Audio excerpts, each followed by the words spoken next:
This is another story from my book, Wild Outside, Around the World with Survivorman. And this story is called High Speed Moose Chase. I was hiking back to my canoe when I noticed her. A big, beautiful cow moose, gently eating lily pads in a pond up to her belly in murky water. She gracefully dipped her big nose deep into the water and came up munching the swamp flowers. Mud and water drizzled off her brown, hairy chin. I had not startled her when I came noisily hiking through the pine and birch trees, scrambling over and around stumps and branches. This was odd behavior. Why wouldn't she run away?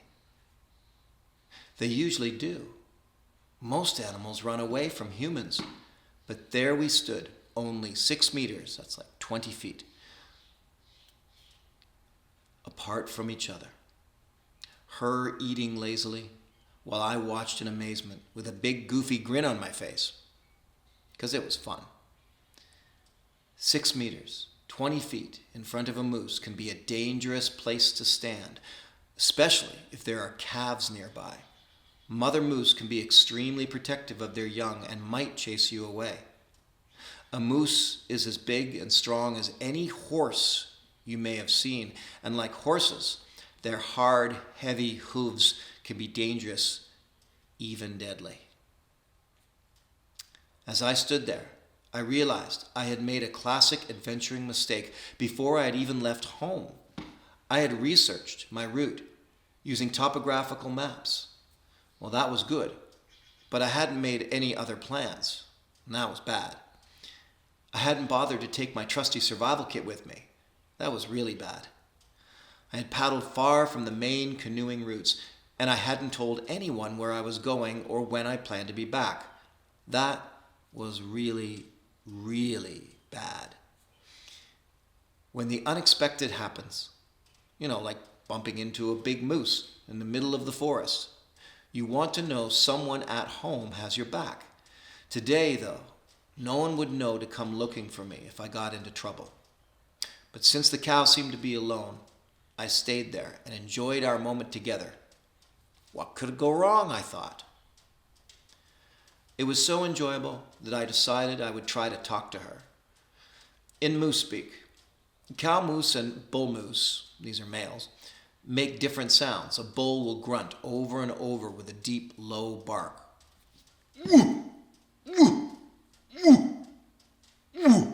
That's what a moose sounds like, a bull moose. And a cow,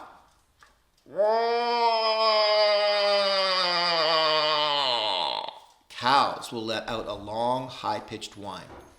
I thought to myself, if I do a bull sound, I might scare her off, or even worse, I might anger some nearby bull moose. He would think I was stealing his girlfriend, or being visited in the middle of this story by my puppy dog. This is a chocolate lab dog named River, who's very noisy with her collar. So I'm going to take her collar off, just like this. Where is it? Come here, you big nut.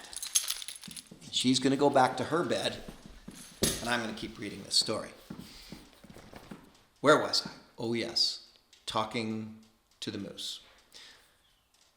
I thought to myself, if I do a bull sound, I might scare her off, or even worse, I might anger some nearby bull moose. He would think I was stealing his girlfriend. This was the season of love, after all. Every fall, bulls and cows get together to mate and make babies, which would be born in the spring. A cow sound seemed like a safer way to say hello. I made one call. She looked up at me for a second, and then she went back to eating. I made a second call. She didn't even bother to look up. Maybe I was boring her. I would have loved to spend more time with the moose, but the sun was setting, and I needed to go home. I took one step to leave, and out jumped a huge bull moose with a rack of antlers big enough to push over a car. He was even bigger than most horses you might have seen. He had been hiding in the thick trees right beside the calm and quiet cow, and she was his date. He was looking right at me with big, red, bulging eyes. He snorted, grunted, and charged toward me at full speed.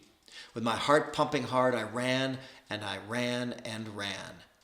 I saw a tree I knew I could climb, and I scrambled up its trunk about 4.5 meters, that's 15 feet, off the ground. But the bull wasn't done chasing me. He stood below the tree, grunting and stomping and breaking smaller trees. Why was he so angry at little old me? Then I understood. Oh! I grunted as I slapped my forehead. I had imitated a female moose call. Maybe he was chasing me away from his girlfriend. Maybe he was falling in love with me. It was getting really dark, and I didn't want to be stuck up in this tree all night, shivering in the cold autumn temperatures. And what if I grew tired and lost my grip? I'd fall to the ground. No one even knows I'm out here, I thought nervously. After 15 minutes, the moose backed away slightly. That was my chance. I jumped up and ran toward my canoe. He started chasing me again. I made it to the water's edge, but I was still a long way from my canoe, and I had to catch my breath. I hid behind a tree and stayed quiet as possible. The moose seemed to slow down, and I realized he couldn't tell where I was. He had been following the loud sounds I was making while I ran, using his hearing, rather than his eyesight, to locate me. There was only one way to sneak away from this big bull. I slipped into the cold lake water. With just my head above the surface, I floated along the shoreline, making not a single sound. I glided past a snow bunting sitting on a branch close to the water. That's a little bird. She must have thought, humans are so weird. Once I made it to my canoe, I jumped inside, soaking wet, and paddled away as fast as I could. There was no way I was going to be some moose's girlfriend.